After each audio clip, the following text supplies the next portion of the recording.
I have found in my experience that income does not far exceed personal development. Now, sometimes income takes a lucky jump, but sure enough, unless you grow out where it is, it'll usually come back where you are. Life has strange ways. If somebody hands you $1 million, best you become a millionaire quickly, so you get to keep the money. Otherwise, sure enough, it'll disappear. Somebody once said, if you took all the money in the world, divided it up equally among everybody, it would soon all be back in the same pockets. Incredible. Success is something you attract, not something you pursue. Success is looking for a good place to stay. So instead of going after it, you work on yourself. Personal development. See, the major question to ask on the job is not what are you getting. The major question to ask on the job is, what are you becoming? See, the big question is not what am I getting paid here. The big question is, what am I becoming here? Because true happiness is not contained in what you get. Happiness is contained in what you become. So that's our major subject for tonight, personal development. Of all the assignments Mr. Shoaf gave me at age 25, this was probably the most difficult. In fact, I'm still working on this one. I think it's an unending challenge to see what you can become. The next subject is called Basic Laws. And it's good to study the basics. And I call these basics primarily because they come from the Bible. Now, I'm not a theologian or a minister, and that'll be apparent. But Mr. Shoaf taught me that the Bible was a good textbook for ideas and stories and success equations, how to live the better life. I found out that was true. He also taught me that the Bible is as practical as it is spiritual, and I found out that's true. If you look at your bank account and your income and you're not happy, there's several places in the Bible to check to see what the heck's wrong so you can make the changes. And we're going to cover some of those tonight, called basics. Okay. The next subject is my favorite, setting goals. Mr. Shoaf taught me how to set goals. What a favor that was. One morning at breakfast, shortly after I met him, he said, Jim, let me see your current list of goals and let's go over them and talk about them. He said, maybe that's the best way I can help you get a better direction started. And I said, I don't have a list. He said, well, is it out in the car or home somewhere? I said, no, sir. I don't have a list anywhere. He said, well, young man, that's where we got to start. He said, I can tell you right now, if you don't have a list of your goals with you, he said, I can guess your bank balance within a few $100s. Which he did. And that got my attention. I said, you mean my bank balance would change if I had a list of goals? He said, drastically. That day I became a willing student how to set goals. And sure enough, learning how to set goals changed my life. And I often wondered why no one had ever taught me how to set goals up until age 25. I went to high school, but if they offered it, I missed it. I went to college for a year, never heard it. I worked for Sears. Really. And to my knowledge, Sears never taught it. Right? How to set goals. So here I am, age 25, married, my family's starting, I've been to college, I'm working, and I still don't know how to set goals. But fortunately, when I was 25, I met the man who taught me how, and it revolutionized my whole life. Economically, socially, personally, it's incredible. So I want to share with you tonight what Mr. Shoaf shared with me, how to set goals. It can be a life changer. Okay. The next subject is the negative part of the seminar. Life is part negative, so we got to talk about the negative. And this subject is called diseases of attitude. Diseases of attitude. There's a lot of things that can wreck your chances to do well. We live in a rather dangerous world, so you got to be not only wise, you got to be careful. Now, attitude diseases are just as bad as physical diseases, right? High blood pressure, heart trouble. I mean, a lot of things lace your chances to do well. So you've got to be careful. And attitude diseases are deadly. I mean, they'll destroy all the good things you start. Okay? So we'll go through those attitude diseases, how to spot them, how to look for them, what they are, and the cure. And I'm a pro on these because I've had them all, so I can give you excellent advice on these. Now the last subject we're going to consider tonight is called the day that turns your life around. The day that turns your life around. And under this subject we're going to talk about the emotions that can change your life. Human beings are emotional creatures, and emotions are powerful for life change. Now of course emotions are so powerful they can go either way on you. Emotions can either build or destroy.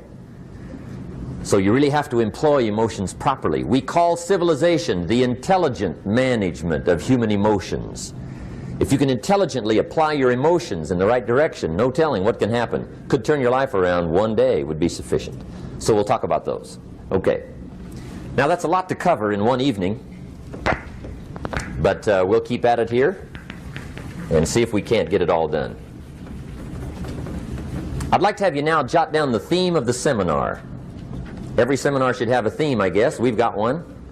It's on some of our literature if you happen to notice it, but if you didn't, for your notes, here it is. The theme of the seminar goes like this: the major key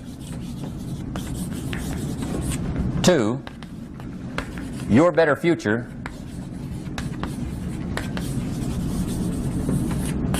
is you. That's the theme of our seminar tonight. The major key to your better future is you. And I'd like to have you underline two words just to give it some added punch. Underline the word major and the word you, so that it reads, the major key to your better future is you. Now my first suggestion is transfer this to a card or something where you can put it up, where you can see it every day. Preferably put it up where you can see it at the beginning of the day, before you go off to put the day together. This is a good phrase just to glance at, to keep in mind as you're putting the day together. It's called the silent seminar. If you'll just let this talk to you during the day, I found it to be tremendously helpful. The major key to your better future is you. For a big share of my life now, I didn't have this one quite figured out, among a lot of things I didn't have quite figured out. Many things used to puzzle me back in those early days. I used to wonder why two people could work for the same company, one make twice as much money. Now see, that used to puzzle me. And maybe they were the same age, graduated from the same school, live in the same community, work for the same company, with the same products and the same services. They've got the same traffic, the same problems, and one makes $1,000 a month, the other one makes $2,000 a month. Now that was my puzzling question. Why would this long list be the same and the money twice as much? I asked, what's the difference between $1,000 a month and $2,000 a month? And I don't mean $1,000 a month, right? I could figure that out. But what makes the difference? Why would one person do twice as well, 3 times as well? Speaking economically. Now I know there's more than one way to do well. I understand that. But in this little narrow area called compensation, what's the difference? Well, back then, with my faulty thinking, I'm trying to reason it out. I thought, well, maybe time makes some of the difference, right? Some people do better because they have more time. I used to say, Harold ought to be able to do well. He's got a lot of time. If I had all of Harold's time, I could do well. Now, that's got to be dumb, right? Number one, you can't get somebody else's time. A guy says to me one time, he says, you know, if I had some extra time, I could make some extra money. I said, then forget it. There isn't any extra time. Hey, when the clock strikes 12 midnight, that about wraps it up, right? I mean, you can look around the gongs there for a little more, but it's over. You say to the guy, what are you doing? He says, I'm looking for extra time. See, they'll come and take you away, right? There isn't any more time. Now, if you can't get more time, which you can't, what could you get more of that would make a difference in economic results? And here's the key word. Make it a part of your notes. We're going to consider it tonight. The word is value. And I have a little phrase for your notes. Value makes the difference in results. Value makes the difference. You can't get more time, but you can create more value. Now here's the first lesson of economics. Everybody should learn it from the time they're old enough to understand what a dollar means, how to earn one, how to get one, how to keep one, what to do with it. First lesson of economics. We primarily get paid for value. That's lesson one. Bringing value to the marketplace, that's how you get paid. You don't get paid for the time. I know it takes time to bring value to the marketplace, but you get paid for the value, not the time. Now, since that's true, here's one of the key questions of the evening. Is it possible to become twice as valuable at the marketplace and make twice as much money in the same time? Could you become 3 times as valuable? Make 3 times as much money in the same time? Is that possible? The answer is yes, if. And it's always if, right? Life is known as the big if. Harry Truman once said, life is iffy. How true. And here's the big if we're going to consider it tonight. It's possible to do much better at the marketplace if you go to work primarily on yourself. And that's the theme of our seminar tonight. Learning to work primarily on yourself. People have asked me for the last 24 years, how do you develop an above-average income? And the answer is, become an above-average person. Develop an above-average handshake. Some people want to be successful, they don't even work on their handshake. As easy as that would be to start on. They let it slide, they don't understand. Develop an above-average smile. Develop an above-average excitement. Develop an above-average interest in other people. Develop an above-average intensity to win. See, that'll change everything. Probably one of the most frustrating experiences in life is looking for an above-average job with above-average pay without becoming an above-average person. It's called frustration.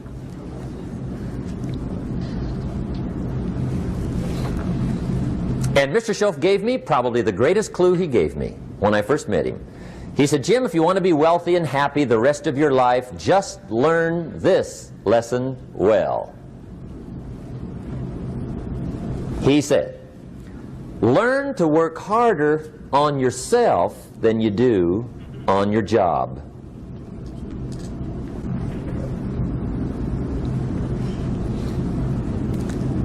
Then Mr. Shoaff gave me probably one of the most important clues among so many things he taught me, but this was in those early days.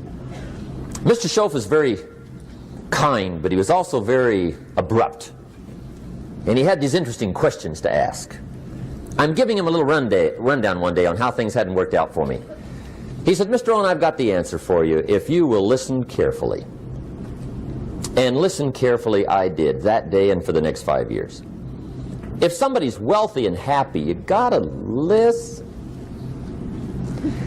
He said, Jim, I've only known you a short time. But he said, it's already my honest opinion that for things to change for you, you've got to change. That wasn't quite the answer I was looking for. But that's the answer he gave me, and I pass it along to you on this warm summer evening in Anaheim, California, 1981. For things to change for you, you've got to change. Otherwise, it isn't going to change. Before I met Mr. Shoaff, I used to say, I sure hope things will change. Right? That seemed to be my only hope. If it isn't going to change, I'm in serious trouble. And then I discovered it isn't going to change, so I'm in serious trouble.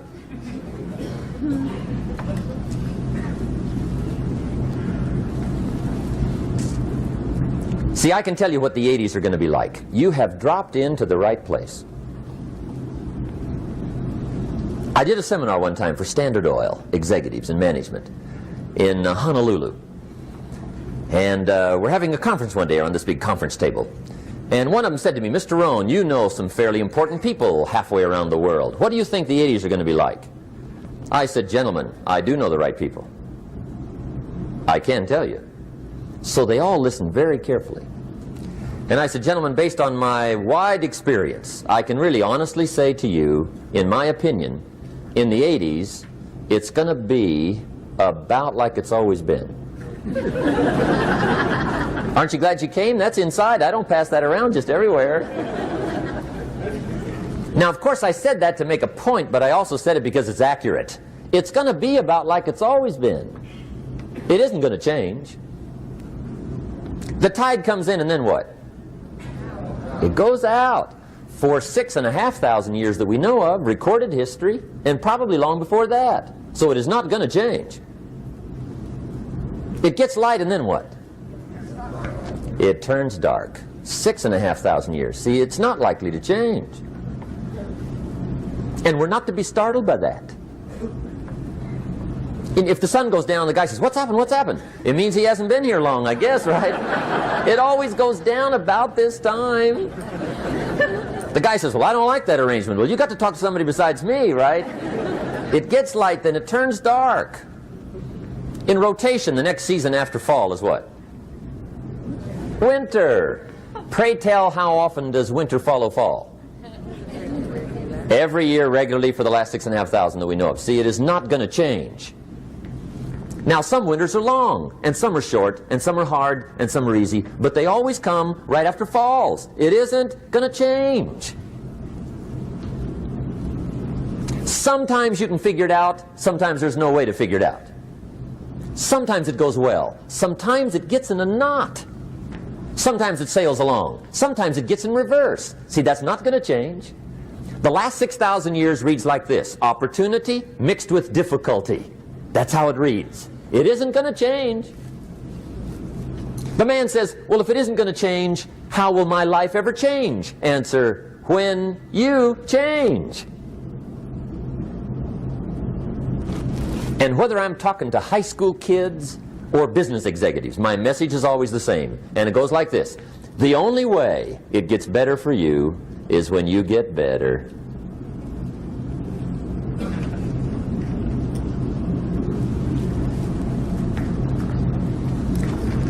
Let me give you the 4 major lessons in life to learn. Here's 4 majors. It's good to study the majors.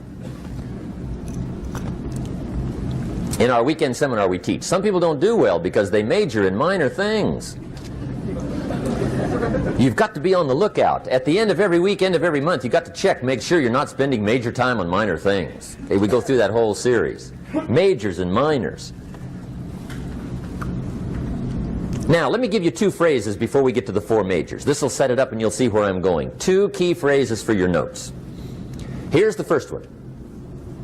Life and business is like the changing seasons. That's the first phrase. Life and business is like the changing seasons. One of the best ways to describe life, it's like the seasons. Frank Sinatra sings, "Life is like the seasons." Now here's the second phrase. Very important. You cannot change the seasons, but you can change yourself. You can't change the seasons, but you can change yourself. And see, that's how life gets better for you, not by chance, but by change. Now, here's the 4 major lessons in life to learn. I've got my first book finished. Came out a couple of weeks ago. This is in it. The 4 major lessons in life to learn. Here they are. Number 1, learn how to handle the winters. That's lesson 1. They come right after falls with regularity. Some are long and some are short and some are hard and some are easy, but they keep coming.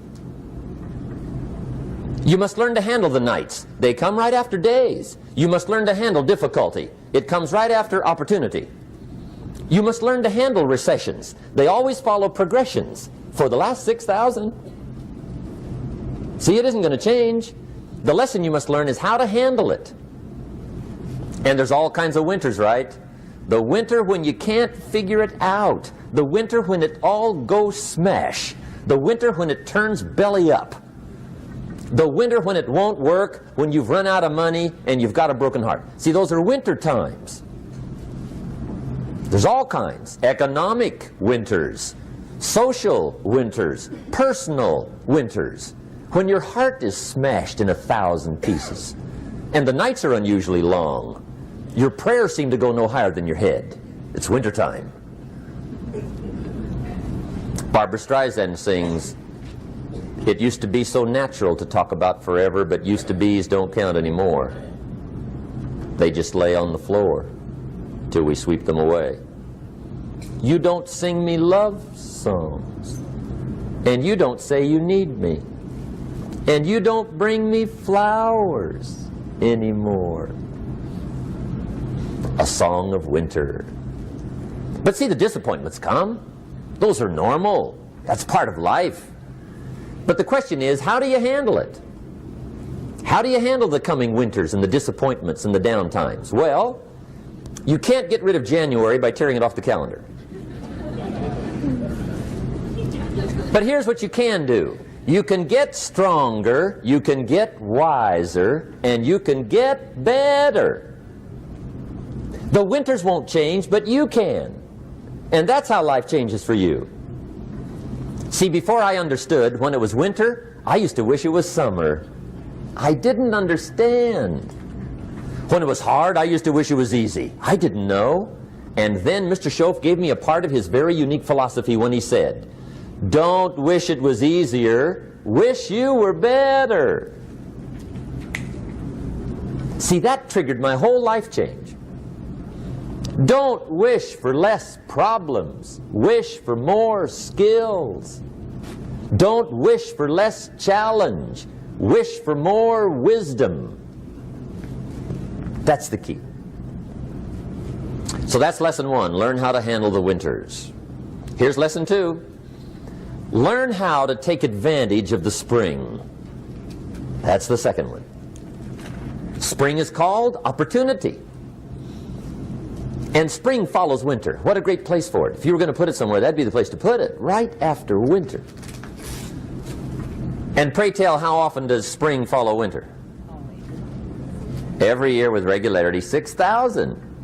You can almost count on it. See, opportunity always comes. Days follow nights. Isn't that terrific? Opportunity follows difficulty. But here's what you must learn to do. Underline these 2 words in that key phrase. Take advantage. Underline those 2. You must learn to take advantage of the spring.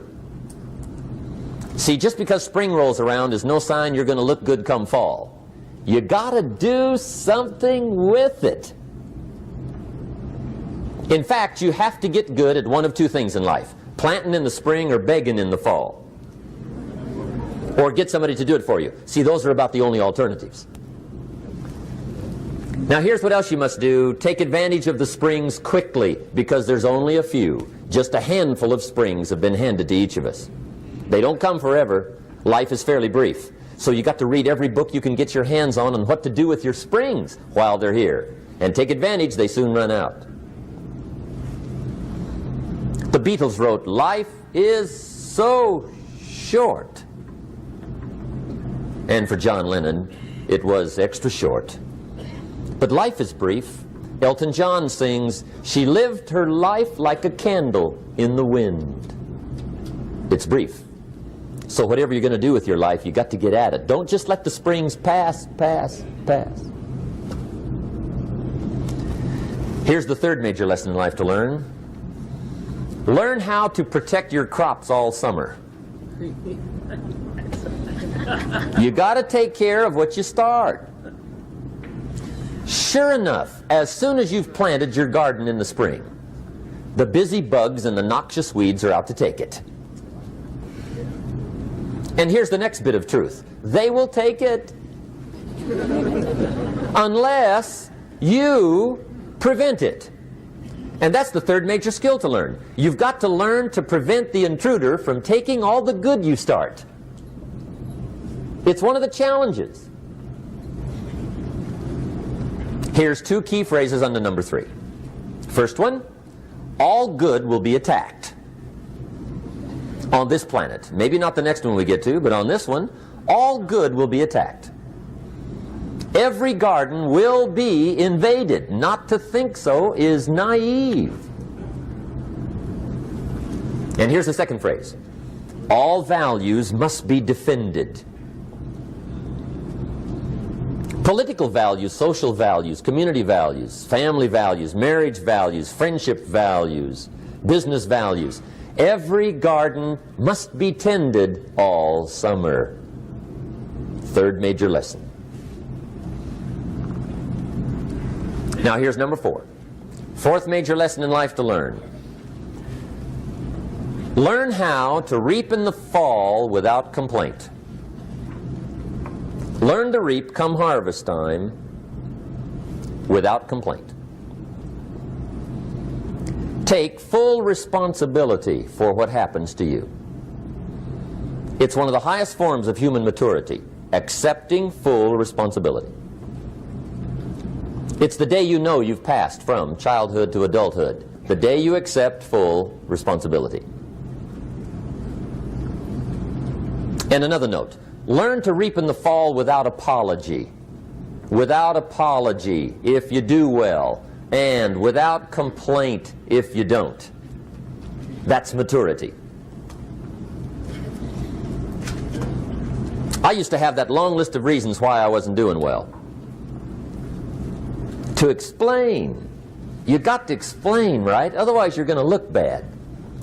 I used to have this funny list called Reasons for Not Looking Good.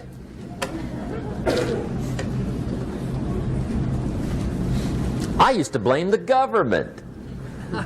I mean, you can believe that or not. It was at the top of my list. I had a lecture second to none. The government. That was on my list. I used to blame taxes. Look what you got left after they take everything. And they expect you to do well. That was on my list there. Prices, that one's easy, right? You walk into the supermarket with $20, come out with a little half bag. So I had that on my list. I used to blame the weather. I blamed the traffic. I used to blame my car. I blamed the manufacturers. I used to blame the company. I blamed company policy. I used to blame the training program. I blame my negative relatives. They were always putting me down. I blame my cynical neighbors. They're just selfish, looking out for themselves. Won't loan you money? They were on my list.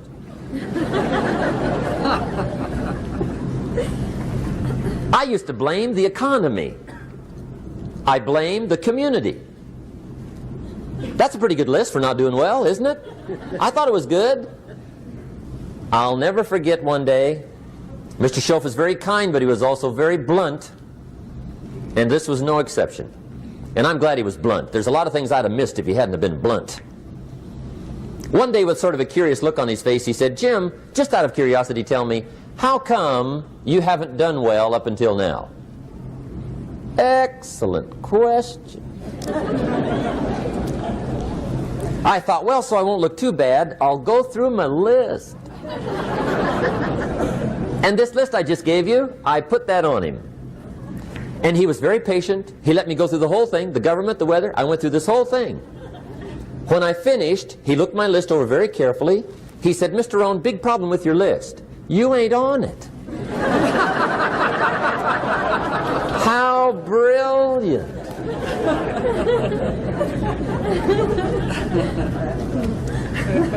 When I went to work for him a few months later, I learned very quickly to tear up my list, reasons for not doing well, and I threw it away. And I got me a fresh piece of paper. And I put one word on it. Me. There's a Black Heritage spiritual that says, "It's not my mother nor my father, nor my brother nor my sister, but it's me, O Lord, standing in the need of prayer." See, I used to blame everything outside. And then let me give you a little philosophy that helped turn my life around. For your notes, here it is. It's not what happens that determines the quality or the quantity of your life. It's not what happens. And the reason is because what happens happens to about everybody. No different. The sun went down on all of us last night. A common event, a happening. And I found out that the same things can happen to two different people. One gets rich and one stays poor. Why is that? It's because it's not what happens, but rather it's what you do that changes everything. So that's a key phrase. It's not what happens, it's what you do. What happens is about the same. You might put that in parentheses here. Same. What people do, that's what's different. Anything can happen, right? Everything can happen. I've heard all the stories. I've been one of the stories. Hey, we could all tell stories all night long, right? Happenings. Anything can happen. Have you heard of Murphy's Laws? Anybody here heard of Murphy's Laws? Okay, most of you have. Murph had these laws.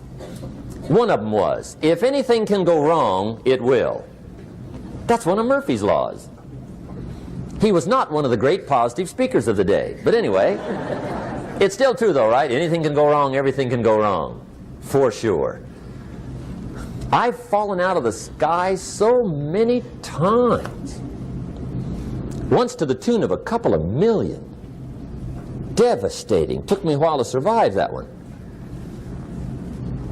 Now, it wasn't all that much, but it was all I had. Right? I mean, that's when it's much, right? When it's all you got. If you got 3, 2 go, you got 1 left, you ain't looking that bad. But when it all goes. Has anybody been there when it all went? Anybody? Come on, the rest of you liars. Go ahead. Hey, we've all been there, right? When it all went.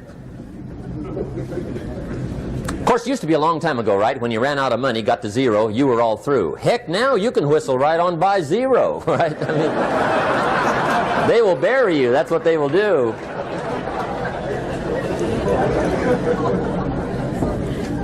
But see, those are the happenings, right? Everything can happen. Anything can happen.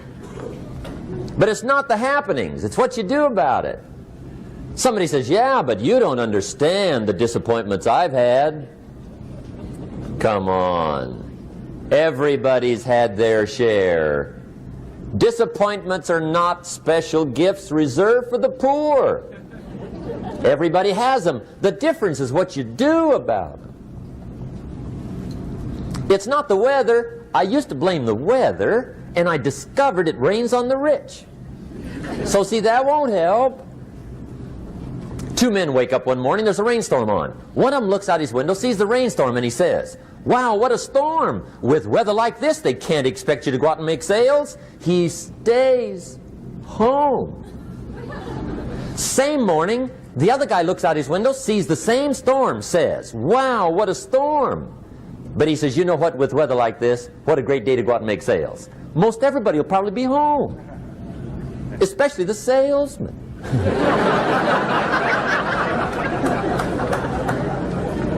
See, that's the difference in how your life works out. It's not what happens, it's what you do. So here's one of the key questions of the evening. Starting tomorrow, what are you going to do that'll make a change in your life's direction? Good question. What are you going to do starting tomorrow that'll make a difference? Now see, if you don't do something starting tomorrow that'll make a difference, guess what? It's gonna be the same. And see, that way you can guess what the next 5 years are going to be like. Look at the last 5. Because the next 5 are going to be like the last 5 unless you, major key, tomorrow, change it all. Or change a little, or change something, or don't change. It's choice time. You can do whatever you want. But it's nice to know any day you wish you can change your whole life.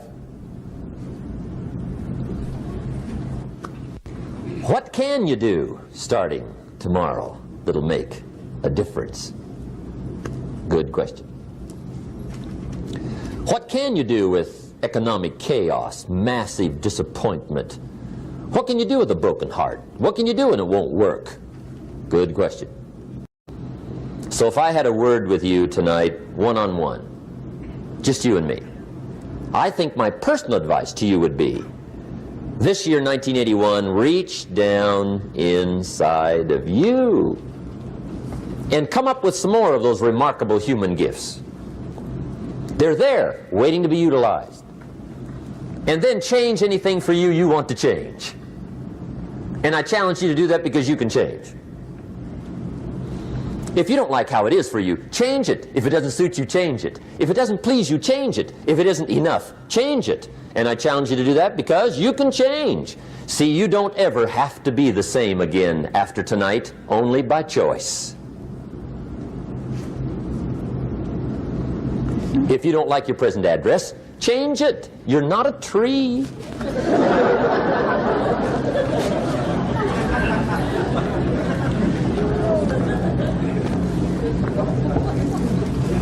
Now, let me give you 3 steps to personal development. Let's get down to the nitty-gritty. What does it take to really make the changes starting tomorrow? It takes more than philosophical pronouncement. I know that. It also takes more than enthusiasm. I know we're hearing a lot about enthusiasm these days, but see, that just won't do the job. We're still hearing the old cliches of the 30s, right? To be enthusiastic, you must act enthusiastic. But see, that's not going to help. After you have leaped about, there are some things you got to do, or it isn't going to change. See, you can get all excited about lifting 200 pounds till you get to the gym. And then you need a new excitement. And the new excitement is called discipline. Major step to human progress. Discipline. If there's one thing to get excited over, that's it. Get excited over your ability to make yourself do the necessary things. What could you make yourself do starting tomorrow that would change it all? No! Tell him. Now, see, that's exciting. On any given day, you can massively change the direction of your life. Murder is a clear example that any one person on any given day can forever alter the course of their life. It just happens to be a negative act. But just as sure as you can commit a negative act, you can also commit a positive act and forever alter your life, whenever you wish. Now that's exciting. And whatever that act might be that changes your life. The guy finally takes a shotgun to his car and blows out every window, destroys every tire, puts 100 rounds in this shabby old thing. And he says, I have driven this embarrassing thing for the last time. And not only will I never drive it again, nobody else will ever drive it again.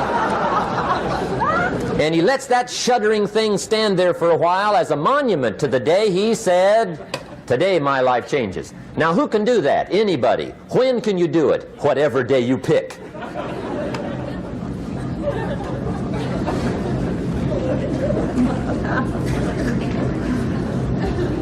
Now here's the key to discipline.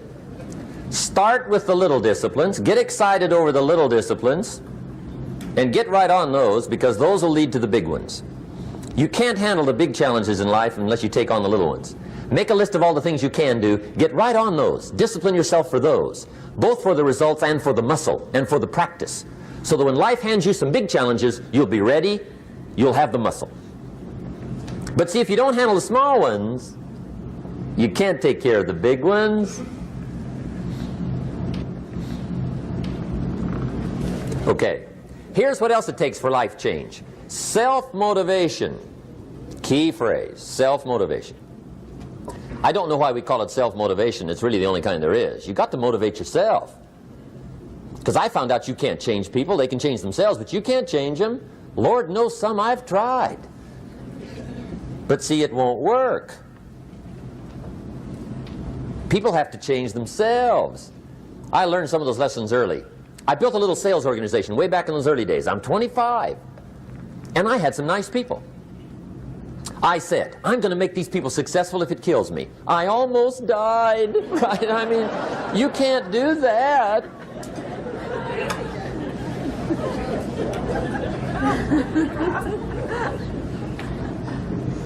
See, I've discovered this. Good people are not trained, they're found. You find good people. You don't make them good, you find them good. Training really is for the purpose of finding good people. You don't need much instruction for a good person. Too much training probably means you got the wrong people.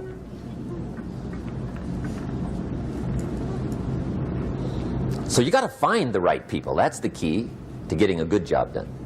One of the major things we learn in management, lesson 1, don't send your ducks to Eagle School.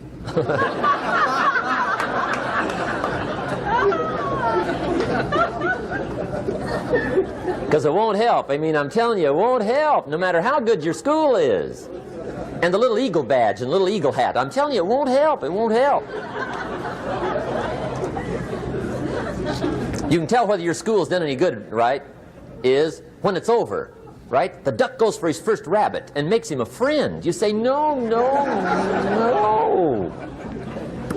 Anyway, so it takes self-motivation to really alter your life. And you don't want to give self-motivation away to somebody else and make it somebody else motivating you. The guy says, boy, if somebody just come by and turn me on. What if they don't show up? Right? See, you got to have a better plan for your life. Okay. Now, if you're excited and you're ready to change, let me give you 3 steps to start life change that can change your life, your personality, your lifestyle, everything can change. Here's the steps. Number 1, find out how things work. The first key to doing better is find out. To change your life, really, you need ideas. There isn't anything an idea can't change. And Schoaf taught me the major problem is lack of an idea, not a problem. At first I didn't have any money. I said to Mr. Schoaf, I don't have any money. He said, that's not a problem. Now see, up until then I always thought it was. Right? I was confused. He said, no, no, the problem is lack of an idea on how to create money and wealth. It isn't lack of money, it's lack of ideas. So if you get the ideas, see, you can change anything. Now to get ideas, you need a constant study of finding out. Now, Schoaf also said, when you find out something that works, put the information in your journal. Don't use your head for a filing cabinet. Put it in your journal so that you can do the next best thing. Repetition, repetition, repetition. Go over it. And if you repeat it, go over it, sure enough, someday, some mysterious day, the idea takes root, starts to grow, and shows up in your bank account, and your dress, and your personality, and your lifestyle. But capture the ideas in your journal. Find out how things work. Schoaf gave me this word for my life change. He said, study. Great word. If you wish to be successful, study success. If you wish to be happy, study happiness. If you wish to be wealthy, study wealth. Don't leave it to chance. Make it a study. Some people just go through the day with their fingers crossed. See, that won't do it. You've got to study the things that can change your economic, social, spiritual, personal life. Now, here's a qualifying phrase. And we'll have several of these qualifying phrases throughout the seminar. Here's the first one. You may not be able to do all you find out. I understand that. You may not be able to do all you find out, but you should find out all you can do. See, you don't want to wind up at the end of your life and discover that you've lived only 1/10 of it. And the other 9/10 went down the drain. Not for lack of opportunity, for lack of information. So that's number 1, find out how things work. Now here's the best human virtue for finding out, curiosity. Make a note of that. Curiosity. Be curious. You might add a word to it that'll help. Childish curiosity.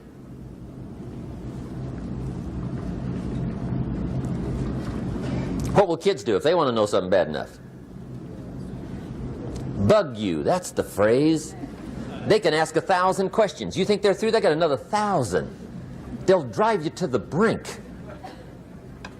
It's a virtue. When you gotta know, be like a child. In fact, Jesus, the master teacher, said, unless you can become like little children, you might as well forget it. You don't have a prayer. Excellent advice. You got to be like children. 4 ways, in my opinion, to be like a child. Number 1 is curiosity. Number 2 is excitement. Get excited like a child over your ability to make yourself do anything for change. 3rd is faith. Have faith like a child. Adults are too skeptical. And 4th is trust. Trust is a childish virtue, but the rewards are incredible. So be like a child. Now, if you're curious, let me give you 3 ways to find out how to change anything.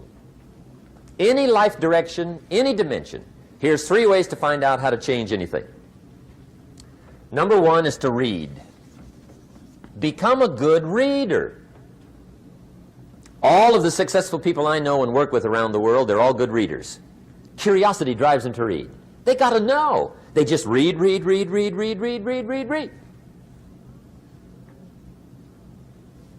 Become a good reader. Now, that's my opinion. Listen to the other lecturers and listen to me and make up your own mind. Don't be a follower. Be a student. Okay? I say, really, for life change, you got to read. One way to learn is from your own experiences, but another way to learn is from other people's experiences. See, one book might save you 5 years if you read it. Did you know there's books on how to be stronger, more decisive, be a speaker, be a leader, have a better effect on other people, develop your personality? Did you know there's books on that? And people don't read them? How would you explain that?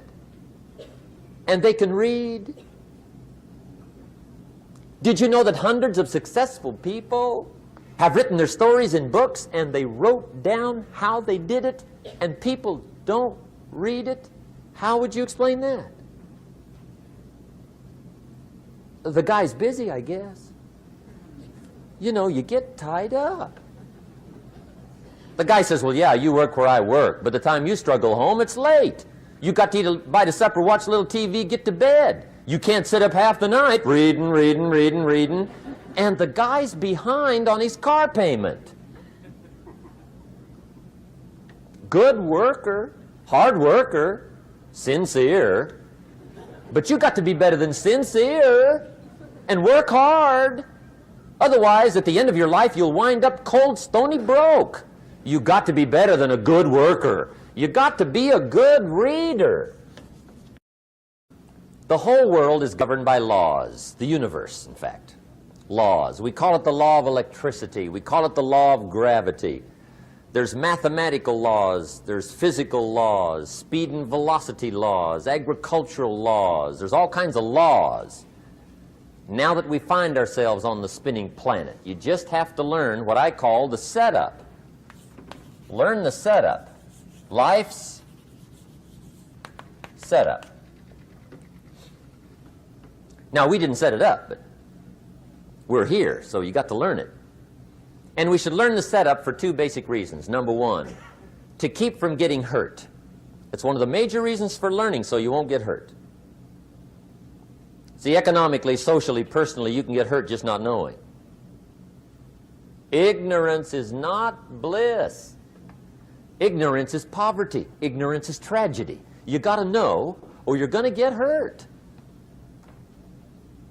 It's good to know not to walk out the 10-story window. That's excellent information. Now, what if a guy didn't know and he walks out? Now he's dead at the bottom. Somebody says, well, the poor guy didn't know. You got to know, or you're going to get hurt. Okay. Now, here's a parenthesis. You don't have to like the setup. I don't ask you to like how it is. That's not what's important. But it is important to learn how it is. Okay? So you don't have to like it, but you should learn it. That's what I tell the kids, right? Make sure you get the information. What you think about it, that's up to you. What you're going to do with it, that'll soon be up to you. But make sure you get it.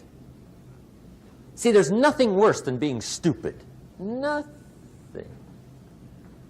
I mean, being broke is bad, but being stupid is awful.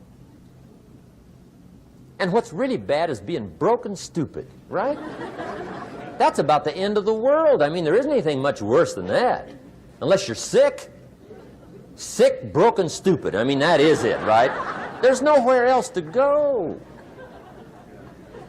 So make sure you get the information. It's key. You don't have to like it, but learn it. If this big monstrous thing lifts up in the sky, hangs there for a little while, cuts loose, comes crashing down, boom, shakes the ground for 5 miles.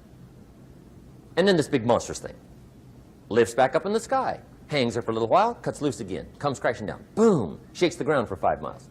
It just keeps doing it, this big monstrous thing, lifting up and then crashing down, boom. Now, you might come along one day and say, that's got to be a stupid arrangement, which is okay. You're entitled to your opinion. But the first thing you should learn to do is get out from under it, right? That's number one. You might have a great moral argument. You might want to shake your finger at the sky, but do it from over there, right, so you don't get smashed. It's called your basic smart. So number one, learn so you won't get hurt. Whether you like it or not, learn. Now here's the second reason for learning, the setup, to benefit. It's called the plus of life. And that's what life is, right? Both minus and plus. The minus is tragedy, heartache, misery, failure, unhappiness. But life is also happiness, prosperity, good feelings. So here's the key. Learn to get on the good side of the way things work.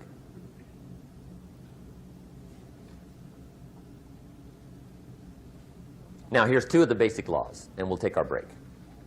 Shof taught me these. They come from the Bible. Now again, I'm an amateur, okay, when it comes to the Bible. I'm not a pro. So you'll sort of have to take my way of putting it. But here they are. The first one is the law of use. The law of use. And it goes something like this. Whatever you don't use, you lose. Lack of use causes loss.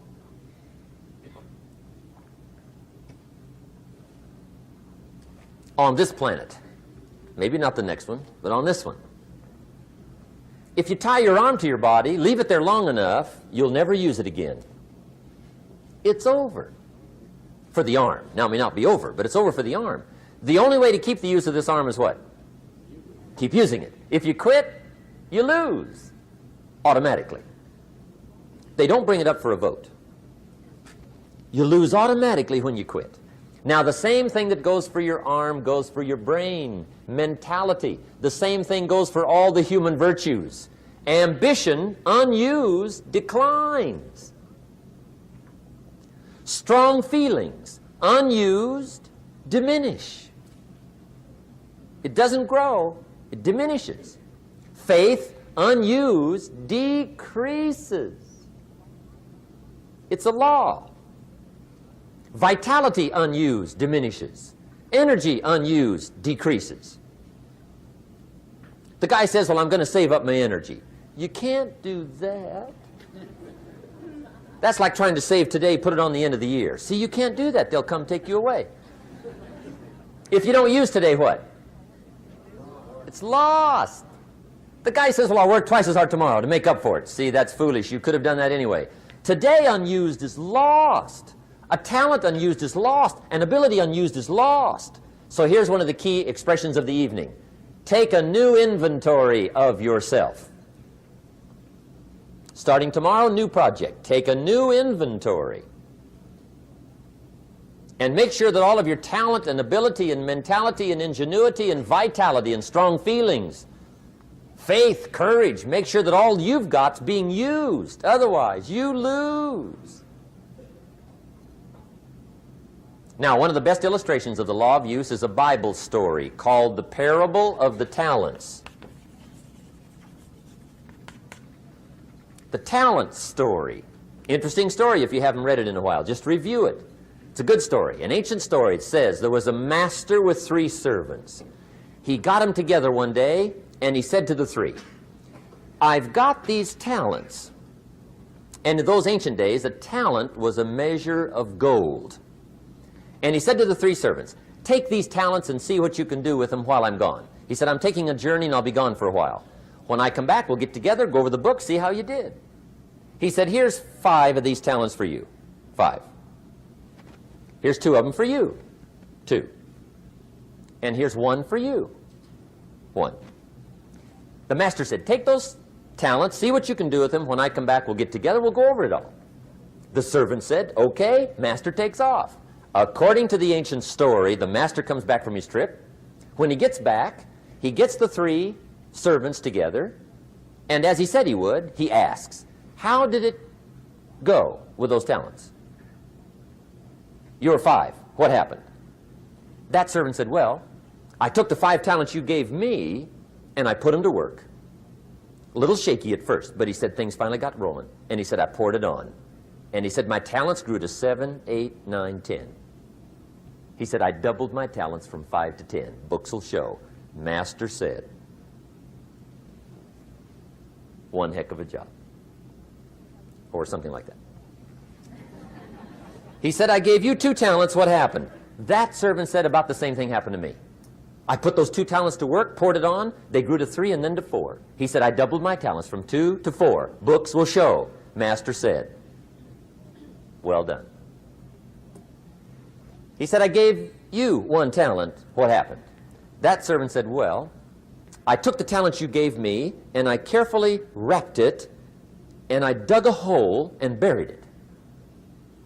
And camouflaged it, I suppose, right, so nobody would steal it. And he said, fortunately, nobody got it. And he said, I knew you were going to be here today, so I dug it up. Here it is, safely wrapped. I did not lose it while you were gone. According to the ancient story, the master said, take that talent away from him and give it to the man that's got 10. Now you might say, well, I don't like that arrangement. The poor guy's only got 1 talent. He's already got 10. It ought to be more even. Remember, I didn't ask you to like it. But this one I would ask you to learn, because it simply means whatever you do not employ, you forfeit. It's a law. So learn well the law of use. Now here's the second one, and we're going to take our break. Second law from the Bible. This one we've heard since we were small, I'm sure. It's called the law of sowing and reaping. In fact, we've probably heard it so often we could quote it. It says, whatever you sow, what? You shall reap. Fairly blunt, hopefully clear. Here's my first suggestion on the law of sowing and reaping. Don't try to beat it. You might as well try sitting on the sun in the morning. Keep it from coming up. You'll have better luck. Whatever you sow, you reap. Now, for a fair share of my life, I'm a bit mixed up on how all this applies. Among a lot of things I was mixed up on. I knew I wasn't reaping too good. That I understood. My problem was I was confused about what was causing it. Remember me with the funny list? I thought those are the reasons why it isn't working out well. And then Mr. Schoaf gave me the clue that helped me figure it all out. He said, Mr. Rohn, I have another answer for you. There's another way to quote this law that'll show you where the problem is so you can go to work on it right away. All you need to know is where the problem is, then you can go to work on it. So he quoted me the law another way, and I found out what my problem was. Here's the way you quote the law. Whatever you reap is what you've sown. Now I knew what my problem was. Whatever you reap is what you've sown. If you don't like the crop, who do you look up? Answer, whoever planted it. And where do you find who planted your crop? Answer, in the mirror. What I finally learned to do come fall was to go to the mirror. That's where you go. And if necessary, you say, a few skinny carrots? I got to be unimpressed. Where were you last spring? Asleep. Didn't you read the books? Did you break your hoe? Let me give you 7 key points to the law of sowing and reaping. Let's tick right down through the list of 7, and it'll be break time. 7 points to sowing and reaping. Here's part of the philosophy that really helped me to make some changes in life direction. Number 1, the law of sowing and reaping is negative. That's number 1, which simply means if you sow bad, you reap bad. Now, this is kind of 3rd grade, but it doesn't hurt to go over the basics. If you plant thistle seeds, you don't get pumpkins. Honest, no use looking for pumpkins. John says, how come no pumpkins? Come on, John. The law's negative. That's how come. Now, here's number 2. The law's positive, which simply means if you sow good, you reap good. If you plant pumpkin seeds, you don't get thistles. Not from pumpkin seeds. Mother Nature won't pull tricks on you over in the corner snickering and pushing new thistles and you planting pumpkin seeds. She won't do that. You will get pumpkins from pumpkin seeds, and the reason is because the law is positive. Now, here's number 3. I got excited when I found out the full dimension of this. See, you do not reap what you sow, but rather you always reap much more than what you sow. So the 3rd key word is more. You don't get back what you put out. You get back much more than what you put out. And it works both positive and negative. On the negative side, it said, if you sow to the wind, you reap the whirlwind. So you've got to get ready for that, or you will be naive. See, anybody can, whether you will or not. See, that's the question. And here's a good question to ask. We are all buying somebody's plan. The question is, whose? Who's got you talked into doing what you're doing? Who's got you talked into your present plan? See, 10 years from now, you will surely arrive. The question is, where? But see, anybody, if you want to, can go searching for a good plan, pick it, and start working it. And sure enough, as the time passes, as it surely will 5 years from now, 10 years from now, then you'll be winding up wearing what you want to wear, driving what you want to drive, living where you want to live, become what you want to become. But now's the time to fix the next 10 years. And who can? Anybody. Here's number 6. The 6th key to sowing and reaping. This is leveling with you now, as we promised to do. There's one thing better than the truth, and that's the whole truth. And here's part of the whole truth of the law of sowing and reaping. Number 6 is, you could lose. There are times when you just lose, no matter what you do. It's that kind of planet. You reap what you sow. Yes, but... what does that mean? Yes, but... well, the farmer plants his crop in the spring, takes care of it all summer, loves his family, works 10, 12 hours a day, 6, 7 days a week, is an honorable man.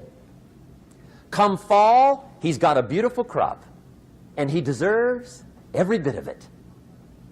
But the day before he sends the combines into the field, a hailstorm comes along and beats it all in the ground, which means you lose. Somebody says, well, what did he do wrong? Answer, nothing. It's just that kind of planet. Sometimes it's going to hail on your crop and rain on your parade, so you got to get ready for that or you will be naive. That's just part of the life arrangement. And don't press me why. I was not in on some of the original decisions here, so I don't know how it got set up. But there's just times, sometimes you lose. That's part of life. But now here's number 7. The 7th key to sowing and reaping. And it goes like this. It's just another way to quote the same law. And it goes like this. If you don't sow, that's just another way to quote the law. If you don't sow, what? You don't reap. You don't even have a chance. So if you looked at your game plan tomorrow, you might come to the quick conclusion, I got to get some sowing going. How true. Get you some sowing going. And remember, you've got plenty of time. You've got all the time there is. Some people spend enough TV time to make a fortune. The latest article on television watching in this country, according to the latest article, the average television is on in this country in every household 7 hours a day, called the Big 7. I asked a guy one time what his TV cost. He said about $450. I said, you forgot to look at the price tag. He said, what do you mean? I knew he was a TV watcher. I said, that television costs you, in my opinion, at least $12,000 a year. To watch it, not to own it. Owning it's cheap. Watching it is what's expensive.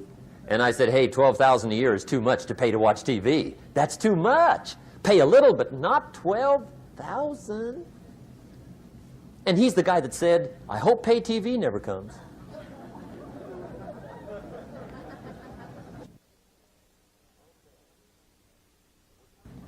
Okay.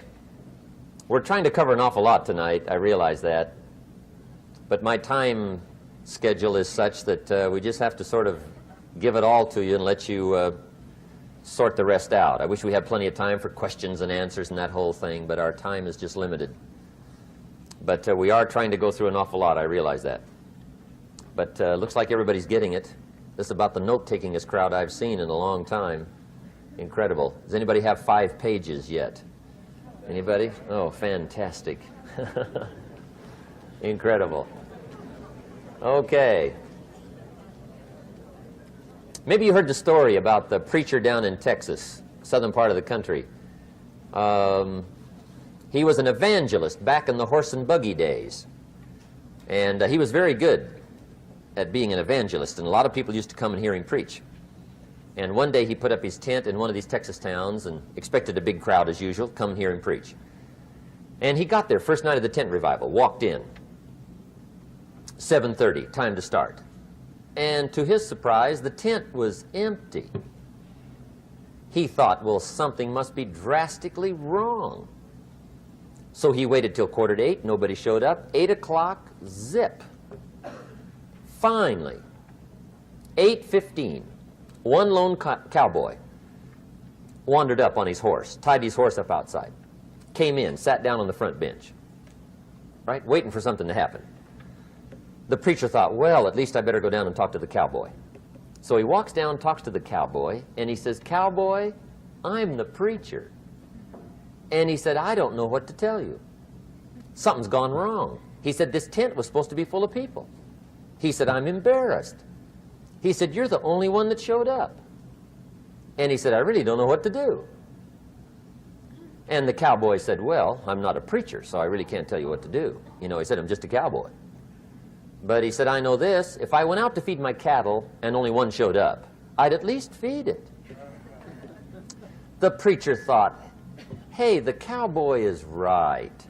If you've got a good idea to share, you should share it, if there's 1 or 1,000. So he got kind of inspired by this conversation, and he jumped up on the platform and started to preach, as if the tent was full of people, just exploded. And he went for an hour and 15 minutes, just kept rolling. Finally, he quit. And when he finished, he came down off the platform, talked to the cowboy again. Says, well, cowboy, what did you think of my sermon? And the cowboy said, well, I'm not a preacher, so I really can't tell. You know, he said, I'm just a cowboy. But he said, I know this. If I went out to feed my cattle and only one showed up, I'd feed it, but I wouldn't dump the whole load on it.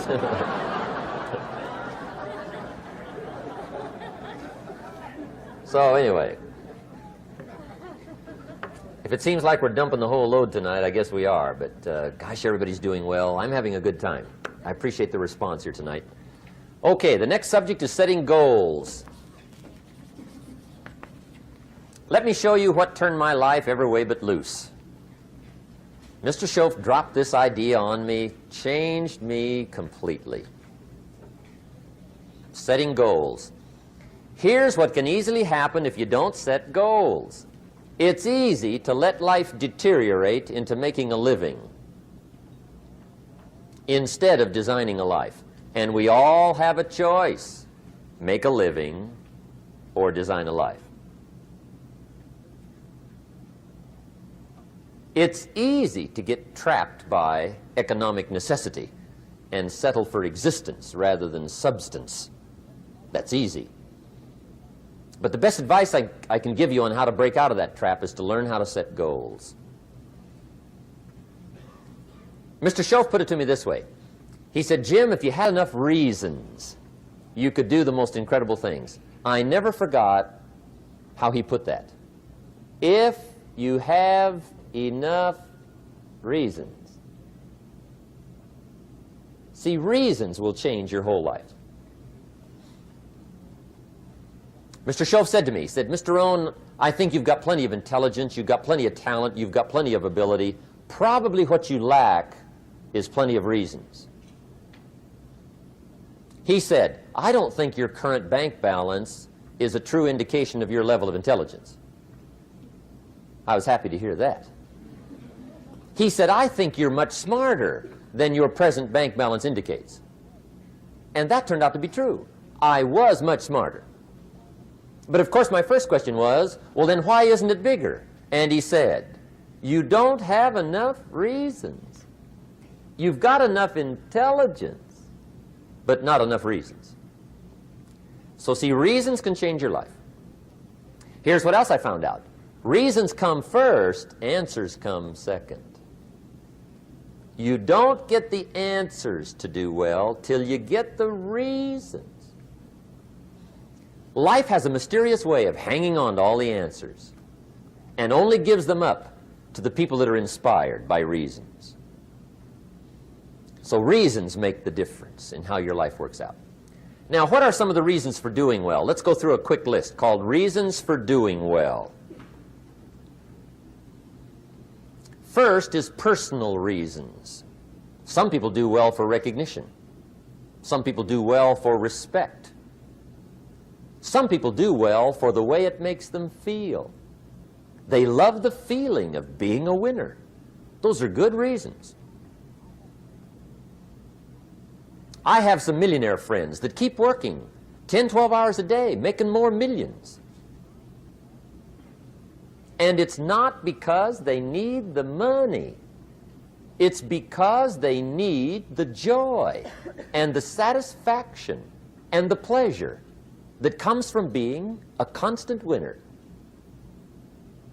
And see, it's not just the money anyway. It's the journey, not the money.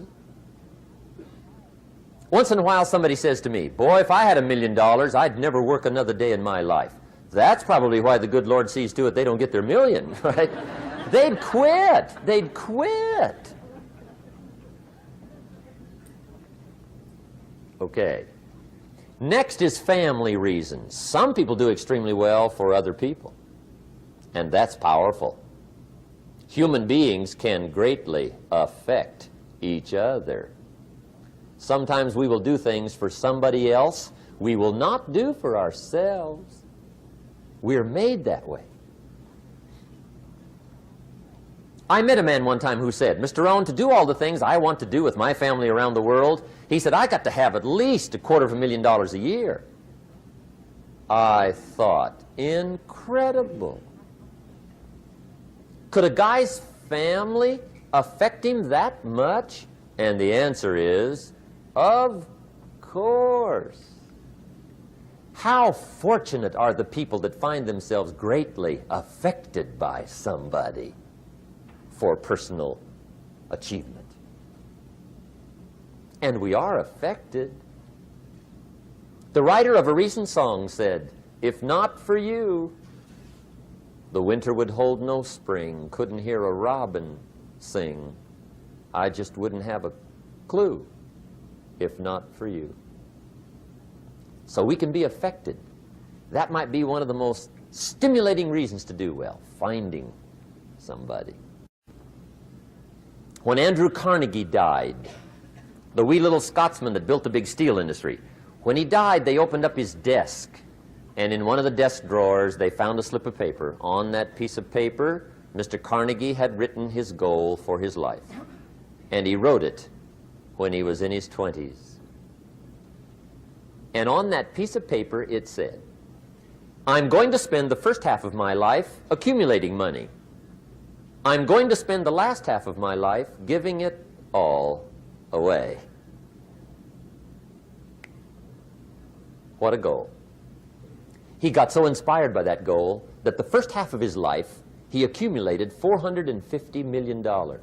And the last half of his life, he gave it all away.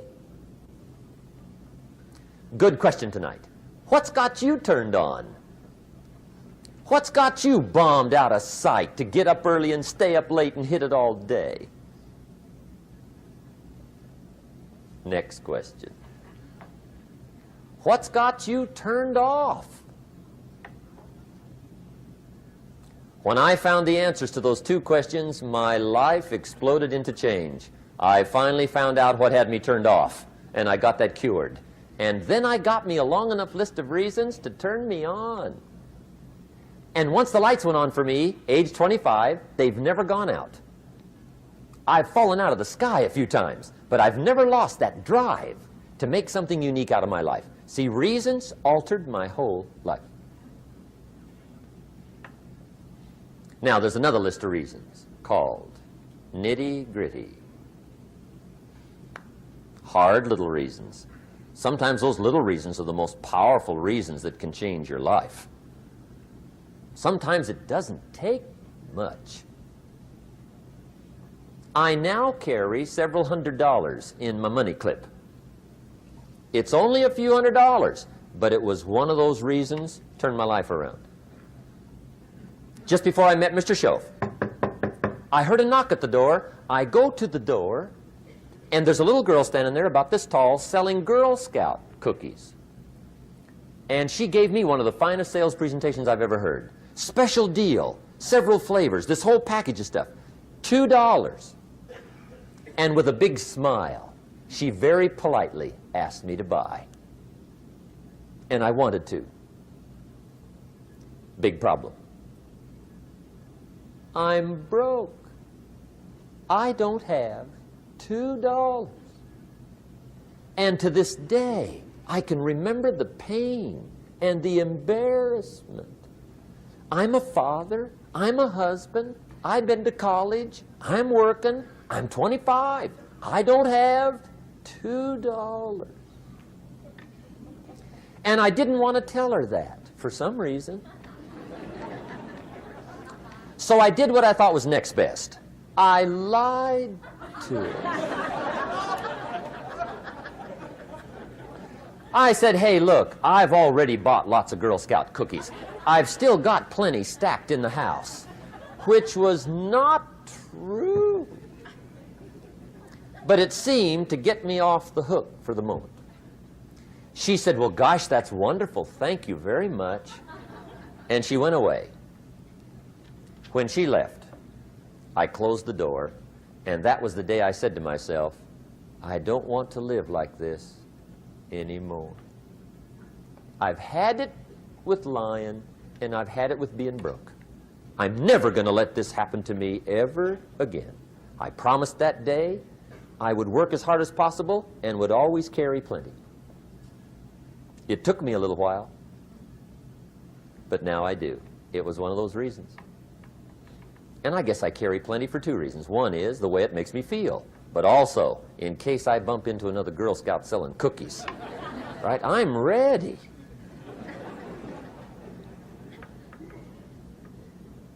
I walked out of the Bank of America one time up in Saratoga, California, where I used to live. Two little girls selling candy right outside the bank. Good place. Some girls' organization they're working for, right? I come walking out of the bank. This first little girl walks up to me. She said, "Mister, would you like to buy some candy?" I said, "I probably would." "What kind is it?" She said, "It's almond roca." I said, "My gosh, that's my favorite." She said, "Wonderful." I said, "How much is it?" She said, "It's just $2. I thought, incredible. I said, "How many boxes of that candy have you got?" She said, 5. And her little friend was standing there. She was selling candy too. I said, "How many boxes have you got?" She said, "I've got 4. I said, "That's 9.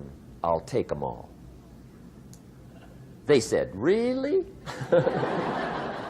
I said, "Yeah, it's my favorite. I've got some friends. I'll pass them around." They got so excited, put all this candy together. I reached in my pocket, gave them the $18. When I've got the candy and they've got the money, that first little girl looks up at me. She says, "Mister, you are really something." How about that? Can you imagine only spending $18 and have somebody look at you in the face and say, "You are really something"? Now you know why I carry heavy, right? I'm not going to miss anymore. It was just one of those reasons. Helped to change my life. One of my nitty-gritty reasons was budget finance. Budget finance used to grind my soul. Way back in those early days, I had fallen for one of those consolidation loans, where you take all your little hard-to-pay bills, put them into one big impossible-to-pay bill, right?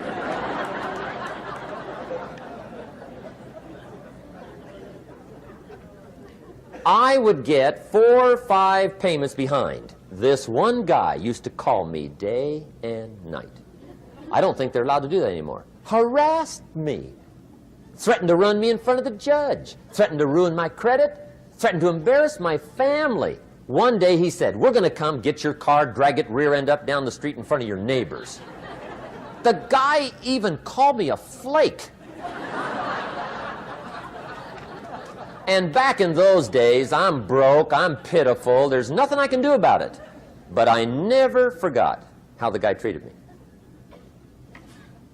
And when I met Mr. Shoaf and I got my life straightened out and the money started to flow, that was one of my first projects, budget finance. I poured it on day and night. I finally put all the money together I owed him, which was considerable. I picked a day for the payoff. And when the payoff day came, I put the money in small bills in a big briefcase. And I walked into the budget finance office on Wilshire Boulevard in Los Angeles. The guy who harassed me so often, his desk was about 3 back. I walked right up to his desk, startled him. He wondered what I was doing there. It was the first time I'd been there since I'd borrowed the money, right?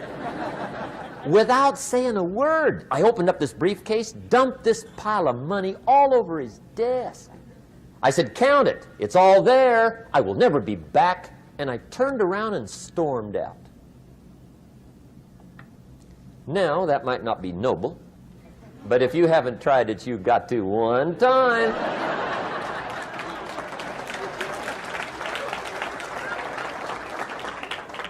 It can be the day that turns your life around. All you need is a reason that turns you on. One of my dear friends, Robert Depew, Bobby used to be a school teacher in Lindsay, olive capital of the world. Bobby taught school several years, got a little weary teaching school. One day decided he wanted to get into sales. So without telling anybody, he just up and quit his job teaching school and jumped into sales. When he did, his brother made fun of him, laughed at him, put him down. said Robert's lost his mind.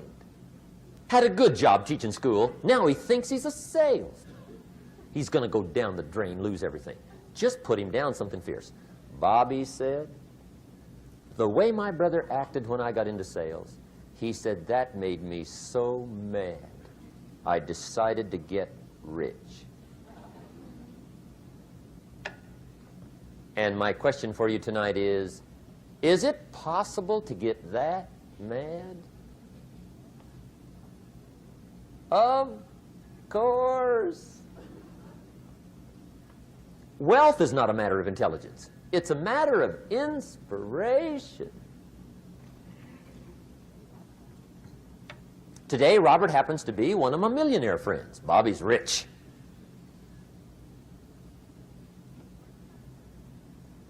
Frank Sinatra said one time, the best revenge is massive success.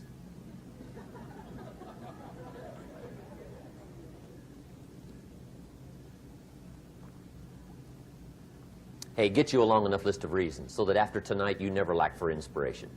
You might not have all the answers right away, but you can get the answers if you can get the reasons. Now, let me give you a little simple formula for goal setting. Okay? We take 2.5 hours on the weekend for the whole 10-year plan. We don't have time for that tonight. But let me get you started with a little simple formula Mr. Schoaf gave me. And maybe this will be helpful. First of all, I've divided goals into two parts. First is long range. Long range goals. That's your dreams. Your dreams for the next 3, 5, 10, 20, 30, 40 years. Actually, the rest of your life. Your dreams. You've got to keep dreaming.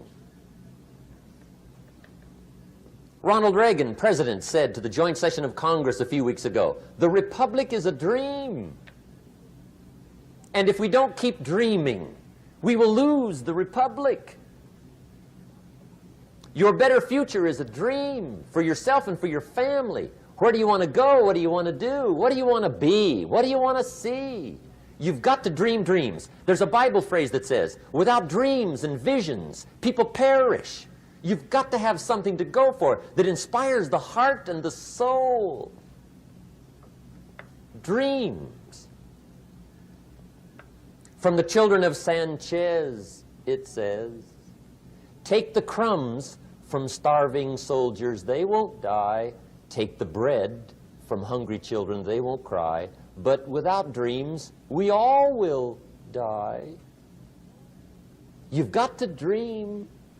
Don't lose your dreams for yourself, for your future, for your family. The dreams of love and enterprise and travel and doing things, becoming something unique on your journey here. Don't lose your dreams. Do some dreaming. That's long-range goals. You've got to have those. So that's number one. Here's the second part of goals, short range. Short-range goals. That's your goals for tomorrow, this week, this month, this year, the immediate future. We call these confidence builders. Because if you set up something short-range, go for it, get it, latch onto it, work hard, accomplish it. That starts building your strong feelings to go for your dreams. Now, I've divided goals into 3 categories. Here they are. Number 1 is economic. That's your goals for money, income, business, profits, production.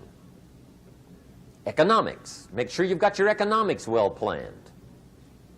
Economics plays a major role in everybody's life. Economics is major, which means it ought to be meticulously well planned for tomorrow, this week, this month, this year, long range. What if you asked somebody tomorrow if you could see their meticulously well-planned list of economic goals? What would they probably say? They'd say, you some kind of a nut? You must be weird. Hey, I found out what success is. Success is doing what the failures won't do. Make sure you've got your economics well planned. It'll put you in the top 5%. One of the key little subjects we talk about on the weekend is the 7 fundamentals for wealth and happiness. And that's one of them, well-planned economics. It's a fundamental if you want to do well. Join the top 5%. Anybody in this room can join the top 5%, if you will. Okay. Now here's the second category of goals, things. Make a list of the things you want. And on my list of things, now I put everything. Little things as well as major things. Doesn't matter how small it is, it goes on my list. I used to just put major things, cars, homes. I don't do that anymore. I now load my list with everything. Everything. And the reason is, part of the fun of having a list is checking it off. That's it. Boy, at the end of the day, if you can go, got it, got it, got it, got it, got it, got it, whatever it is, right? You get into the habit. So load up your list, the things you want. Now, when you check off something major, celebrate. That's an important point to make. Celebrate your achievements. Live it up. Have a party when you reach something you've worked for a while. See, we all grow from two experiences. One is called the pain of losing. The other one is called the joy of winning. We need both of them. Amplify them as much as you can, which also means make losing painful. If you set up something, fooled around, didn't get it, put it on yourself.